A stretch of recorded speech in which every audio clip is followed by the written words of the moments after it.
Hola, bienvenidos mis queridos amigos y hermanos de nuestro canal Bastián Ángel.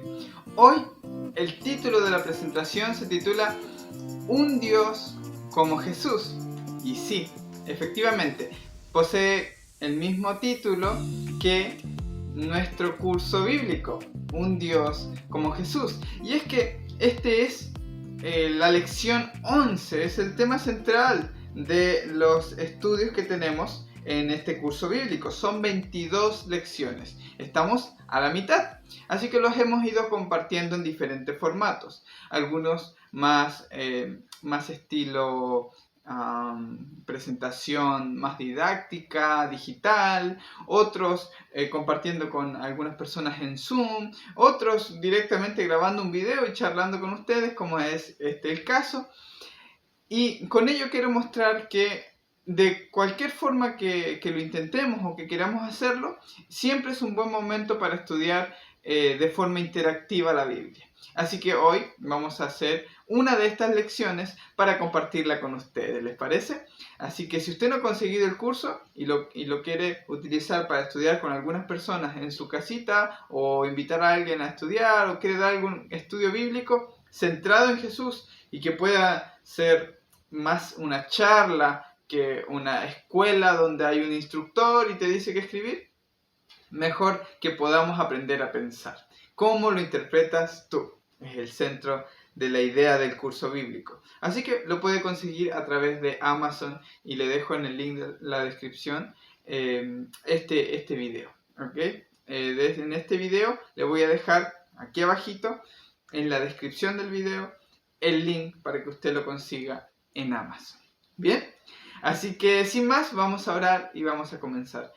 Papito, acompáñanos en esta hora para estar con una mente lúcida para poder estudiar tu palabra, que es Jesucristo, Señor. Gracias porque en Él encontramos toda la verdad que necesitan nuestros corazones. Y gracias porque a través de las Escrituras también podemos conocerle un poco más. Oramos en el nombre de Jesús. Amén. Muy bien, un Dios como Jesús. Vamos a ir a la lección 11. La lección número 11 tiene este título y recordad que hemos estudiado anteriormente el carácter de Jesús. Y esto usted lo puede encontrar en el canal Reconcilia TV. Sin embargo, si usted va a Bastián Ángel y le da clic en listas de reproducción, va a encontrar un Dios como Jesús entre esas listas. Y ahí tiene desde la lección 1 en adelante, ¿okay? Para que las vaya viendo en orden. Esta es la número 11 y la primera pregunta dice: ¿quién es el único que conoce cómo es el Padre? Y pues no es una respuesta dirigida, sino más que nada para ir pensando y reflexionando, ya que cualquiera pensaría que Moisés, por ejemplo, tuvo la verdad de las cosas, tuvo la revelación última del Padre. Dice que Moisés hablaba cara a cara, pero esta expresión no equivale a conocer a Dios, es un modismo. Y sin embargo, Jesús manifiesta que nadie ha visto a Dios. Juan mismo dice que a Dios nadie le ha visto jamás, sino que es Jesús el único que ha podido darlo a conocer. Vamos a leerlo. Dice: pues la ley por medio de Moisés fue dada, pero la gracia verdadera, esta sería la expresión correcta en el griego original, la gracia verdadera, vinieron por medio de Jesucristo. Tenemos la ley, pero en la ley no encontramos la verdadera gracia. La verdadera gracia de Dios, opuesto a la ley, que lo que no nos pudo dar la ley, es por medio de Jesús. Vinieron por medio de Jesús. La ley fue dada por medio de Moisés, pero la gracia vino con Jesucristo mismo. La verdadera gracia vino con el mismísimo Jesús. ¿Ok? Y a Dios nadie le vio jamás. Esta palabrita en griego es orao, que significa visto, o conocido o percibido. A Dios nadie le ha conocido jamás a ese nivel o a ese punto. El unigénito Hijo de Dios, que está en el seno del Padre, Él le ha dado a conocer. Así que Jesús es el único, en el contexto que podemos ver, que en la historia de la humanidad ha tenido la única verdad, es el único que él ha podido conocer profundamente cómo es el Padre, cómo es Dios. El único que puede darnos una respuesta acertada de cómo es realmente Dios es Jesús.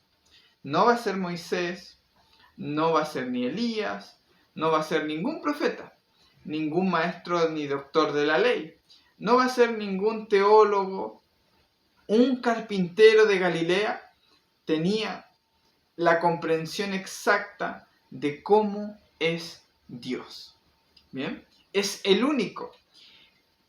¿Cuál es entonces? ¿Quién es el único que conoce cómo es el Padre?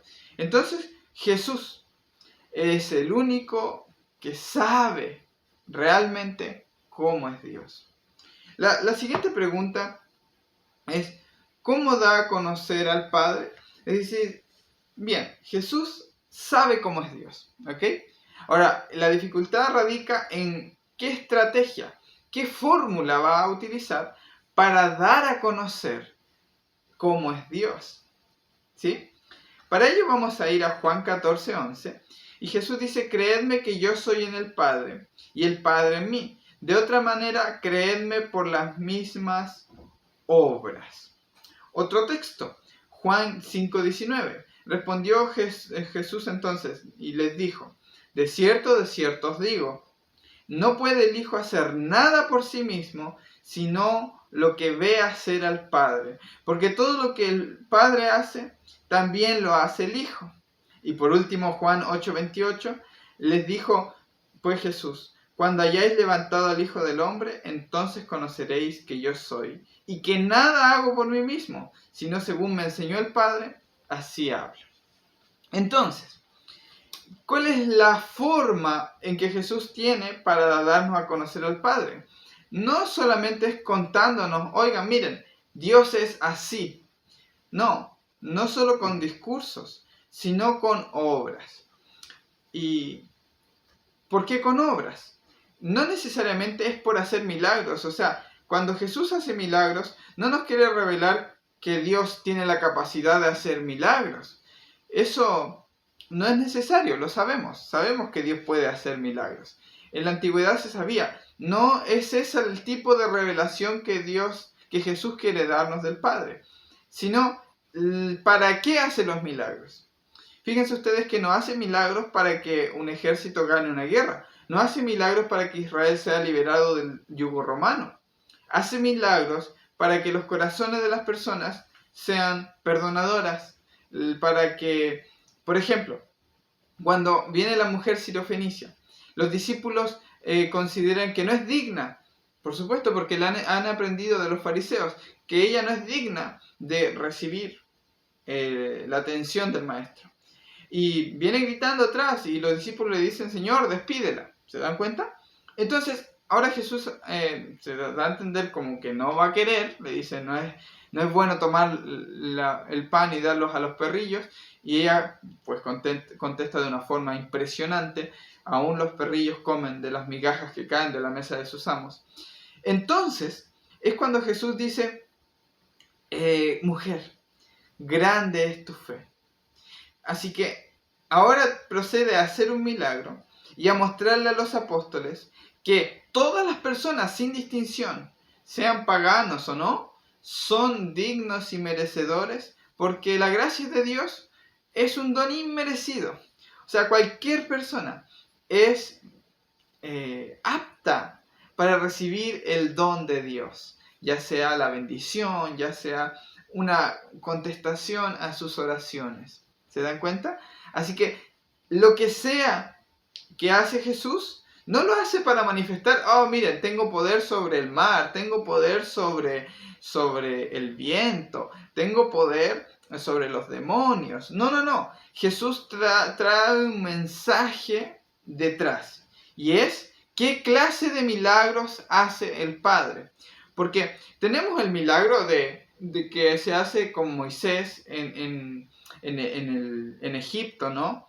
milagros y señales y prodigios que hasta llegan a ser aterradores. Sin embargo, los prodigios de Jesús siempre son en beneficio de las personas, de todas las personas, no con favoritismo por unos, sino si alguien estaba enfermo, Jesús mismo podía ir y ayudarlo y atenderlo. ¿Se va entendiendo? Entonces, todo lo que Jesús veía que hacía el Padre, Él mismo lo hacía. Y si si Jesús sana a un enfermo, independiente de su historia, de sus méritos, quiere decir que el Padre actúa de la misma manera. Por eso, las obras tangibles que hizo Jesús manifiestan cómo es Dios. Dios es bueno, porque vemos que Jesús fue bueno con todos. No hubo ninguna persona que fuese rechazado.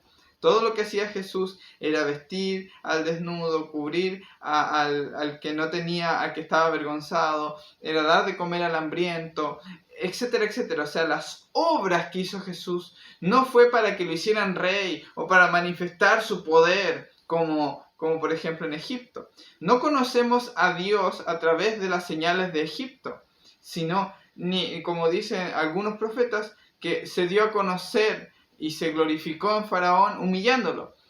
Jesús mismo muestra que es cuando las personas están abatidas y están caídas y son levantadas, ahí es donde Dios se glorifica. Para que el Padre sea glorificado, fue resucitado Lázaro. ¿Se dan cuenta? No son obras para humillar a otros, no son acciones que denigran a otros y presentan favoritismo por un grupo específico, sino obras que abrazan a todos. Esa es la tendencia continua de las obras de Cristo. ¿Se dan cuenta? Así que cuando levanten al Hijo del Hombre, dijo Jesús, se darán cuenta cómo es realmente el Padre. Fíjense la obra, cómo Dios actúa cuando lo amenazan, lo rodean y lo golpean. Cómo Dios actúa cuando lo maldicen, lo escupen y le levantan calumnias. ¿Cómo actúa? Tal cual como Jesús. Así pudieron ver la gran obra de Dios. Dios es así. Así es Dios. Vamos a la siguiente pregunta. ¿Qué representa? Es esta. ¿Cuál era la misión de Jesús en la tierra? Y aquí tenemos Juan 17 del 3 al 6, que dice: y esta es la vida eterna, que te conozcan a ti, al único Dios verdadero, y a Jesucristo a quien has enviado. Yo te he glorificado en la tierra, y he acabado la obra que me diste que hiciese. Ahora pues, Padre, glorifícame al lado tuyo con aquella gloria que tuve antes que el mundo fuese. He manifestado tu nombre a los hombres. Noten la misión: manifestar su nombre o su carácter a los hombres del mundo que me diste. Tuyos eran y me los diste, y han guardado tu palabra. Y vamos a leer ahora del 25 al 26. Padre justo, el mundo no te ha conocido, pero yo te he conocido. Y estos han conocido que tú me enviaste, y les he dado a conocer tu nombre, y lo daré a conocer aún, para que el amor con que me has amado esté en ellos y yo en ellos. Es decir, allí donde Jesús fue, daba a conocer el carácter y el nombre de Dios. ¿Y cuál es la única forma de que los seres humanos tengamos vida? ¿O qué es la vida eterna? Como dice allí precisamente, la vida eterna es conocer al Padre y al Hijo. Esa es la vida eterna, el Dios verdadero. Esa es la única vida eterna. Así que nosotros tendremos vida eterna no aceptando a Jesús como nuestro Salvador personal. Si se fijan, esos son algunos clichés. Son clichés del evangelismo. Aceptas a Jesús como tu Salvador personal, o tener una relación personal con Cristo, o si no, hacer el culto personal. Todas esas cosas son clichés. En realidad, nosotros conocemos a Jesús no solo a través de la Biblia, lo conocemos a través de la vida misma, recordando lo que Él hizo. Incluso hay fuentes extra bíblicas que reconocen que existió un tal Cristo que marcó la historia en un antes y un después. Jesús marcó tendencia en su época al punto de que revolucionó el mundo con un movimiento no de violencia,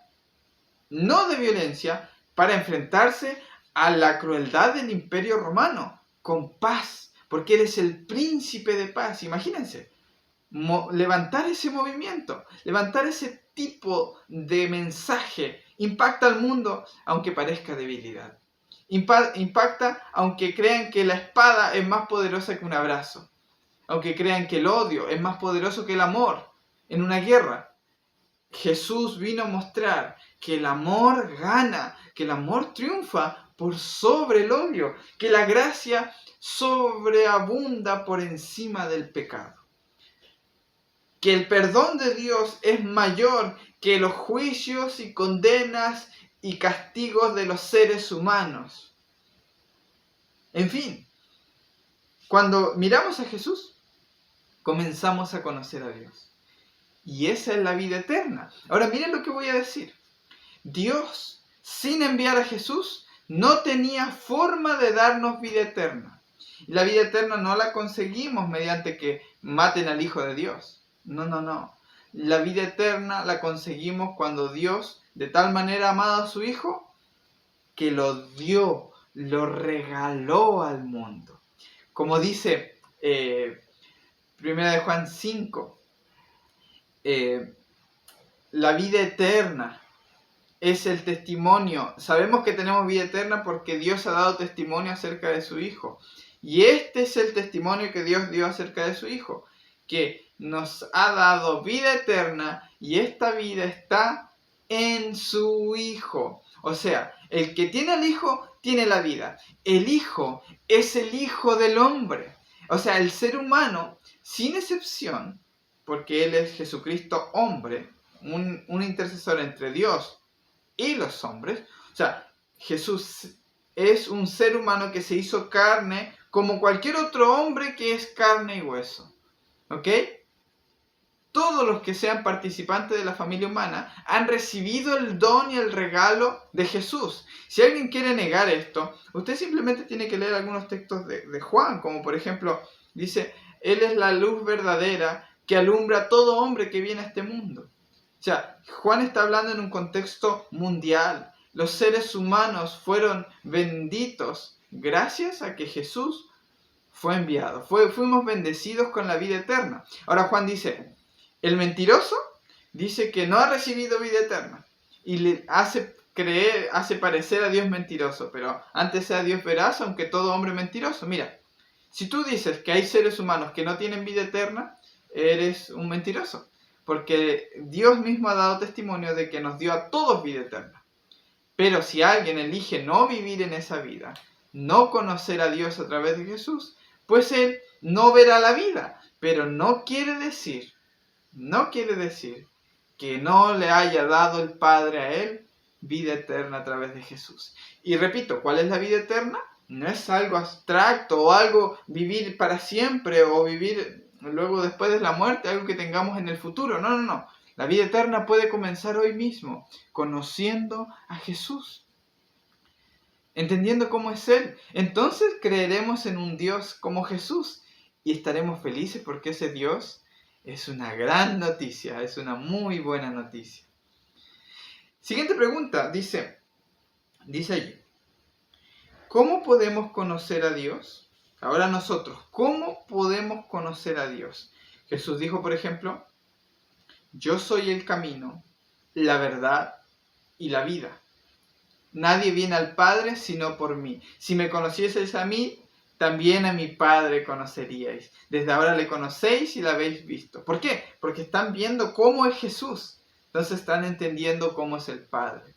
Felipe le pidió que les mostrara al Padre y nos basta. Jesús le dijo, tanto tiempo hace que estoy con vosotros y no me has conocido, Felipe. El que me ha visto a mí, ha visto al Padre. Pues como tú dices, muéstranos al Padre. ¿No crees que yo soy en el Padre y el Padre en mí? Las palabras que yo hablo, no las hablo por mi cuenta, dijo Jesús, sino que el Padre que mora en mí, Él hace las obras. Eso es algo hermoso. El Padre mismo habitando en el Hijo. Es algo misterioso, algo hasta cuántico. algo que llega a entenderse solo a un nivel espiritual. Sin embargo, el Padre mismo estaba en Cristo, sanando, perdonando, limpiando, sufriendo en la cruz. El Padre caminó junto con Cristo y en Cristo, porque en Cristo habita literalmente toda la plenitud de la deidad. ¿Hasta qué punto podemos llegar a entender eso? Sin embargo, Jesús le llamaba su Padre. Pero entendía que había una conexión tan profunda que habitaba en Él. Por eso Jesús hacía las mismas obras que hace el Padre. O sea, alguno preguntará, ¿por qué se encarnó el Hijo y no el Padre? ¿Hubiera sido lo mismo? Pregúntate, si Dios, invisible, inaccesible, santo y eterno, se hubiera encarnado, ¿también hubiera comido con los publicanos, con las prostitutas, con los pecadores, con los ladrones? ¿También hubiera abrazado al leproso? ¿También se hubiera dejado crucificar en un madero? Claro que sí, porque exactamente eso fue lo que sucedió. El Padre caminó cada paso que caminó Cristo. El Padre se llenó de polvo porque estaba y habitaba en Cristo. Ambos son uno, en ese sentido son uno. Son uno porque tienen el mismo propósito y carácter. Por eso Jesús puede revelarlo perfectamente, porque Él lo conocía. Entonces, sigue diciendo Juan, 1 Juan 5:20, pero sabemos que el Hijo de Dios ha venido y nos ha dado entendimiento para conocer el que es verdadero. Y estamos en el verdadero, en su Hijo Jesucristo. Este es el verdadero Dios y la vida eterna. Jesús vino ¿para qué entonces? Para darnos a conocer cómo es Dios. Y esta es la vida eterna, para a través de Él conocer a Dios. O sea, el Padre no tiene ninguna otra forma de darse a conocer y de darnos vida eterna, sino es conociéndolo a Él a través de Jesús. Solo porque envió a Jesús nos puede dar vida eterna, porque no es algo que Él sople y nos entregue la vida eterna. No es algo que Él diga, bueno, vale, a vivir para siempre. No, así no funciona. La vida eterna es una experiencia y solo podían los seres humanos verla a través de la carne en la que habitó Jesús. Allí caminando con los hombres. Incluso ese acto muestra que es Dios, que se hizo hombre. Condescender, no exaltarse, no pisotear a sus enemigos, sino perdonar y amar a sus enemigos. Y otro texto dice, ellos le dijeron, ¿dónde está tu Padre? Jesús respondió, ni a mí me conocéis ni a mi Padre. Si me conocieseis, también a mi Padre conoceríais. Juan 12:45, el que me ve, ve al que me envió. Y Juan 10:30, yo y el Padre uno somos. O sea, ¿te queda claro?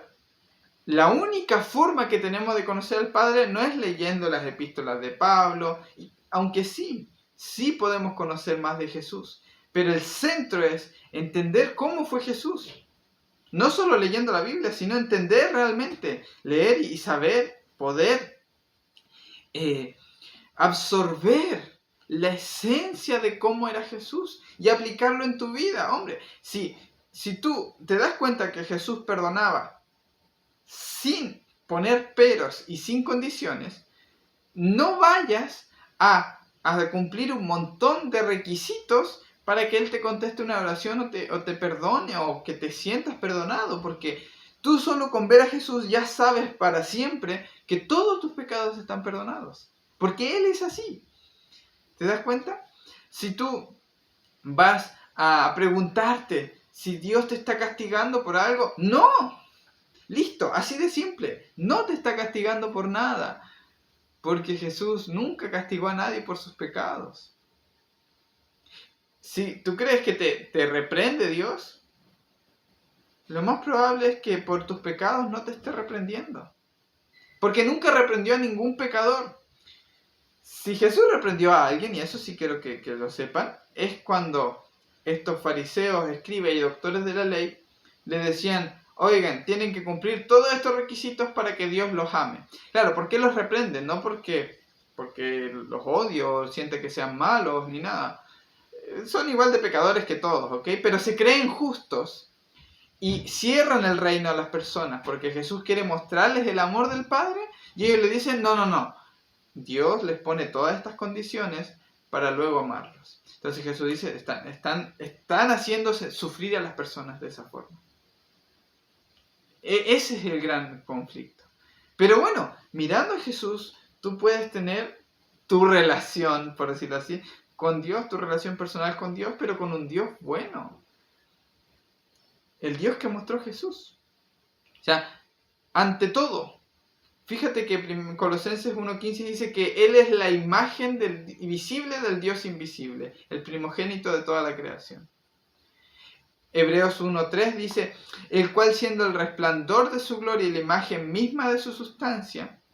O sea, el resplandor, ¿qué significa? Cuando tú pones un espejo, esa es la proyección, el reflejo. Pero Jesús no es el reflejo de Dios. No. Jesús es la misma luz de Dios, el resplandor. Si yo pongo un espejo frente al sol y lo veo aquí, los rayos rebotan y lo que estoy viendo es el reflejo del sol. Pero Jesús es la misma luz. Él es el mismo sol. Él es el resplandor de su gloria, la imagen de su sustancia. O sea, ¿cómo es Dios? Así es Jesús. ¿Y quién sustenta todas las cosas por la palabra de su poder? Habiendo efectuado la purificación de nuestros pecados. Fíjense, todos tus pecados ya han sido purificados. Por medio de sí mismo se sentó a la diestra de la majestad de las alturas.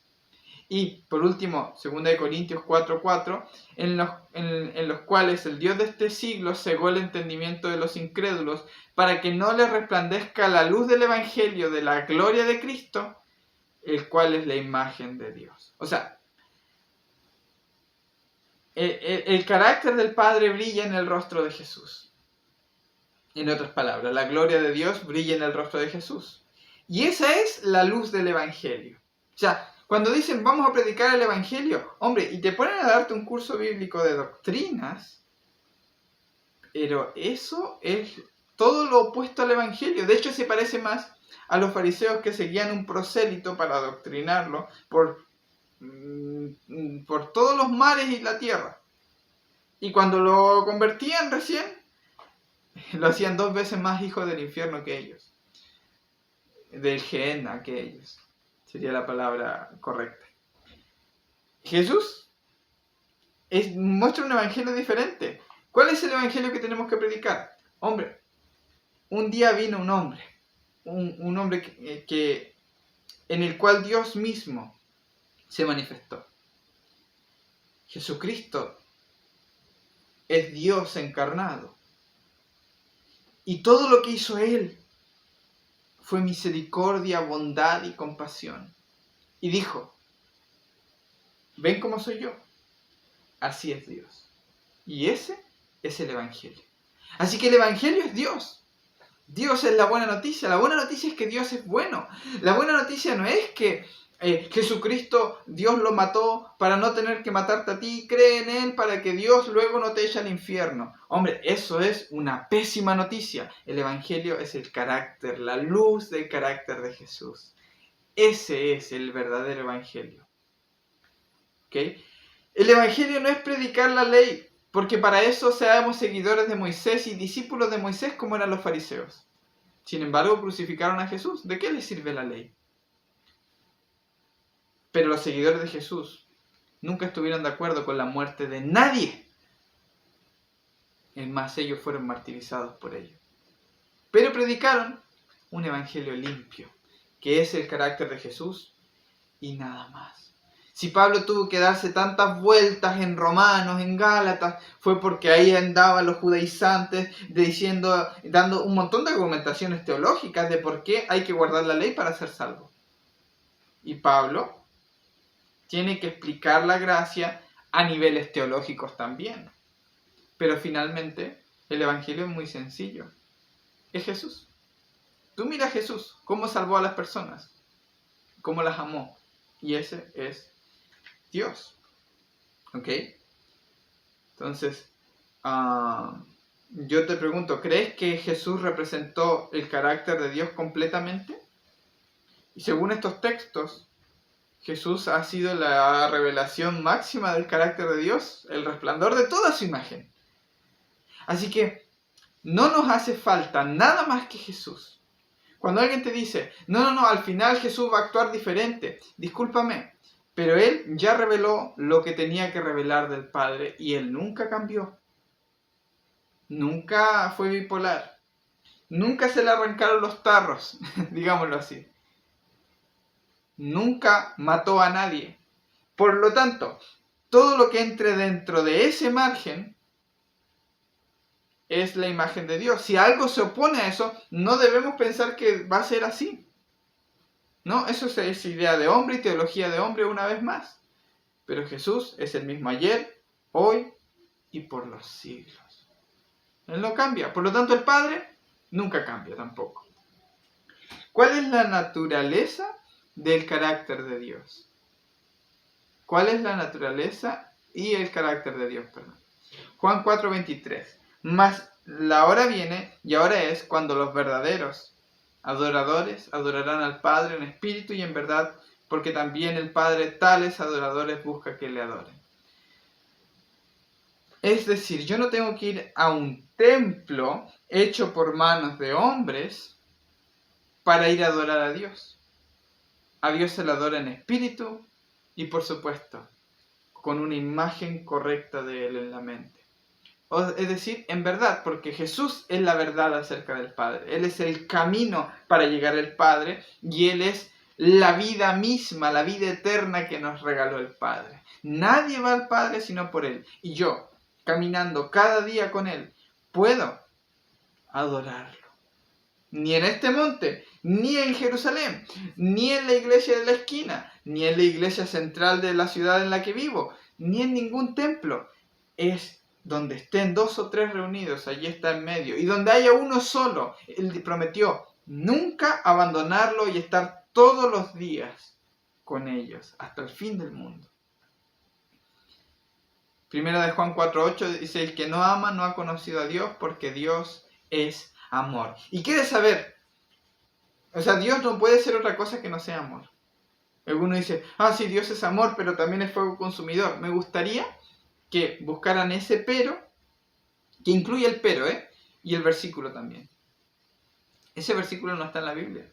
Dios es amor, pero también es fuego consumidor. El pero también tampoco aparece por ninguna parte.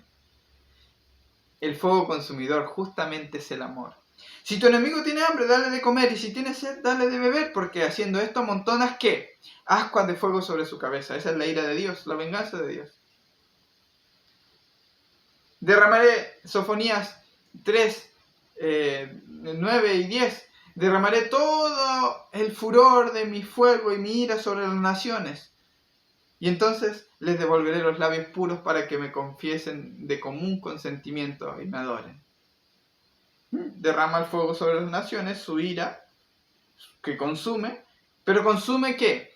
Los labios impuros, el pecado. Por ejemplo, el ángel que le toma del altar que es santo, el fuego es santo, ¿no?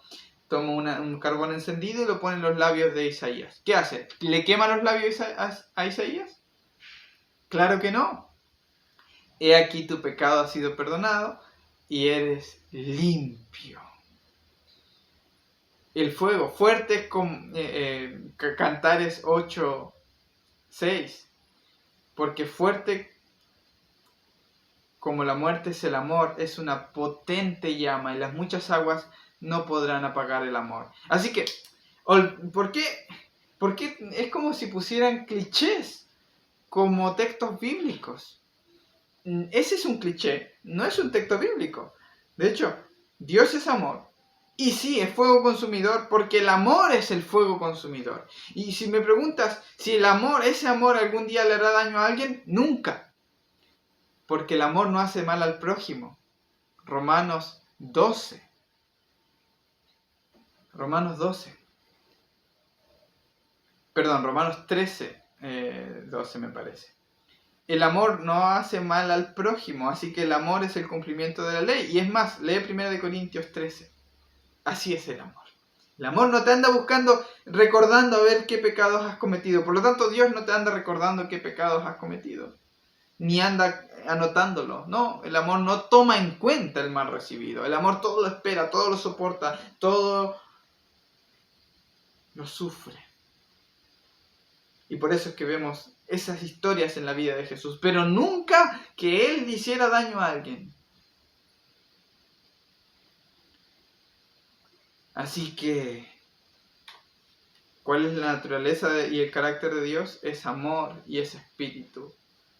No está lejos de ti. De hecho, está tan cerca como en ti mismo. Porque en Él vivimos, nos movemos y somos. Y es amor.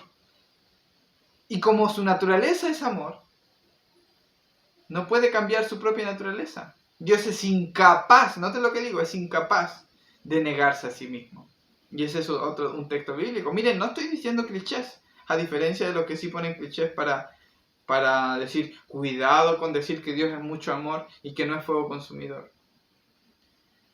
Eso solo falta de entendimiento de lo que es Dios, su naturaleza. ¿Y por qué? Porque se basan en un montón de cosas y teologías de la Biblia, muy bien, pero no en Jesús. Por lo tanto, no interpretan bien las Escrituras, porque las Escrituras dan testimonio de Jesús. Todo converge en Él. ¿Cómo es ese espíritu? El espíritu que es Dios. Bueno, Gálatas 5, 22 al 23, más el fruto del espíritu es amor, o sea, Dios es amor, es gozo. Miren qué interesante, hay unos que dicen que Dios ni siente, pero otros que dicen que Dios se la pasa triste, y otros que dicen que Dios se la pasa enojado o decepcionado. Pero Dios, como dice Pablo, es un Dios feliz, gozo, Dios está en paz. Dios tiene paciencia, benignidad, bondad, fe, mansedumbre, templanza. Contra tales cosas no hay ley, porque es la naturaleza misma del Espíritu de Dios. Y Santiago 3, 17 al 18 dice, pero la sabiduría de lo alto es primeramente pura, después pacífica. Dios es pacífico, no es un Dios de la guerra. Amable, benigna, llena de misericordia y buenos frutos, sin incertidumbre ni hipocresía. O sea, Dios no tiene una máscara, ni va a andar... ¿Se han dado cuenta aquellos que se muestran justos y santos, no siéndolo, o juzgando al otro porque es más pecador? Bueno, tienen un Dios hipócrita, ¿sí? Ese Dios que dice, no matarás, y después dice, bueno, a estos me caen mal, vayan y mátenlo a todos. Claro, que están adorando a ese Dios, que es una falsedad tremenda. El Dios del Antiguo Testamento es el mismo Dios, pero está tan ensuciado, uno por las malas traducciones, otro por la idea cultural que se tenía de Dios en aquella época, y otro porque no lo estudian a la luz de Jesús. Pero es el mismo Dios. Sin hipocresía, sin incertidumbre. O sea, te asegura que tú estás salvo, y si tú le crees, no tienes por qué dudar de eso, porque no va a depender de ti que te pierdas. O sea, no te asegura que te salvas si te portas bien, no. Te salva por gracia. Y el fruto de justicia se siembra en paz para los que hacen la paz. Así que los que crean en ese Dios como Jesús, creerán en el príncipe de paz, no de la violencia. El número 8, ¿el Padre nos ama tanto como Jesús? ¿Qué crees? ¿El Padre nos ama tanto como Jesús? Yo en ellos, Juan 7:23, y tú en mí, para que sean perfectos en unidad, para que el mundo conozca que tú me has enviado y que los has amado a ellos como también a mí me has amado. Juan 16:27, pues el Padre mismo os ama, porque vosotros me habéis amado y habéis creído que yo salí de Dios. Yo os he escogido a vosotros primero. A Jesús muestra que el Padre nos ama tal cual como Él nos ama. Así que no dudes que la imagen de Dios se vaya pareciendo cada vez más a Jesús. Que tu Dios se vaya pareciendo cada vez más a Jesús. Y por último te dejo estos textos para reflexionar. Si Dios es amor, ¿cómo lees estos versículos? 1 Corintios 13, te dejo a ti en tu casita para que lo leas. Léelo, te recomiendo leerlo así. Cada vez que diga la palabra amor, reemplázala por Dios. Haz ese ejercicio. Va a ser muy lindo que lo hagas en tu casa, en tu privacidad, estando juntos allí y compartiendo lo que descubras. Y cree en ese Dios. Te asegura que no tienes por qué dudar de Él, porque te lo mostró Jesús. Y Romanos 13:10, que el amor no hace mal al prójimo, así que el amor es el cumplimiento de la ley. Yo te lo leería así. Dios no hace mal a ninguna persona. Así que el cumplimiento de la ley es el mismo Dios. Y si Dios vive en ti, ¿cuál es el problema con la ley? Te mando un abrazo grande, espero que hayas disfrutado y nos veremos en el siguiente estudio que se titula Ministerios Opuestos. Vamos a estudiar el Antiguo y el Nuevo Pacto en la siguiente lección. Un abrazo a todos, por aquí los dejo unos videitos más y recuerda que tienes en la descripción los libros que hemos escrito y también el link para conseguir este curso bíblico.